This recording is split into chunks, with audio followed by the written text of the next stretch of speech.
L'Exode, chapitre 20. Alors Dieu prononça toutes ces paroles en disant : Je suis l'Éternel, ton Dieu, qui t'ai fait sortir du pays d'Égypte, de la maison de servitude.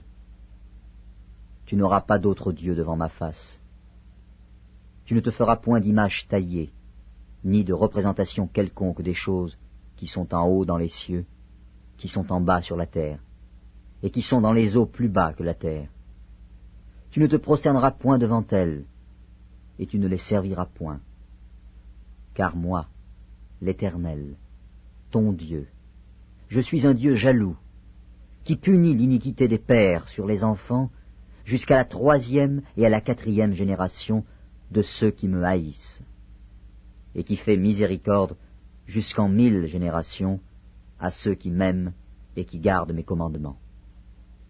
Tu ne prendras point le nom de l'Éternel, ton Dieu, en vain, car l'Éternel ne laissera point impuni celui qui prendra son nom en vain. Souviens-toi du jour du repos, pour le sanctifier. Tu travailleras 6 jours, et tu feras tout ton ouvrage. Mais le 7e jour est le jour du repos de l'Éternel, ton Dieu.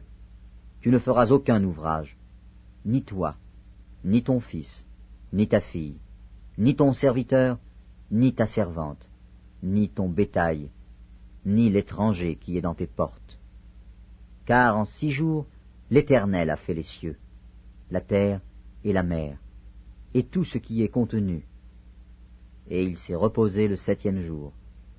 C'est pourquoi l'Éternel a béni le jour du repos et l'a sanctifié. Honore ton père et ta mère, afin que tes jours se prolongent dans le pays que l'Éternel ton Dieu te donne. Tu ne tueras point, tu ne commettras point d'adultère, tu ne déroberas point, tu ne porteras point de faux témoignages contre ton prochain, tu ne convoiteras point la maison de ton prochain, tu ne convoiteras point la femme de ton prochain, ni son serviteur, ni sa servante, ni son bœuf, ni son âne, ni aucune chose qui appartienne à ton prochain. Tout le peuple entendait les tonnerres et le son de la trompette. Il voyait les flammes de la montagne fumante. À ce spectacle, le peuple tremblait et se tenait dans l'éloignement. Ils dirent à Moïse : Parle-nous toi-même, et nous écouterons. Mais que Dieu ne nous parle point, de peur que nous ne mourions. Moïse dit au peuple : Ne vous effrayez pas, car c'est pour vous mettre à l'épreuve que Dieu est venu, et c'est pour que vous ayez sa crainte devant les yeux, afin que vous ne péchiez point. Le peuple restait dans l'éloignement. Mais Moïse s'approcha de la nuée où était Dieu. L'Éternel dit à Moïse : Tu parleras ainsi aux enfants d'Israël. Vous avez vu que je vous ai parlé depuis les cieux. Vous ne ferez point des dieux d'argent et des dieux d'or pour me les associer. Vous ne vous en ferez point.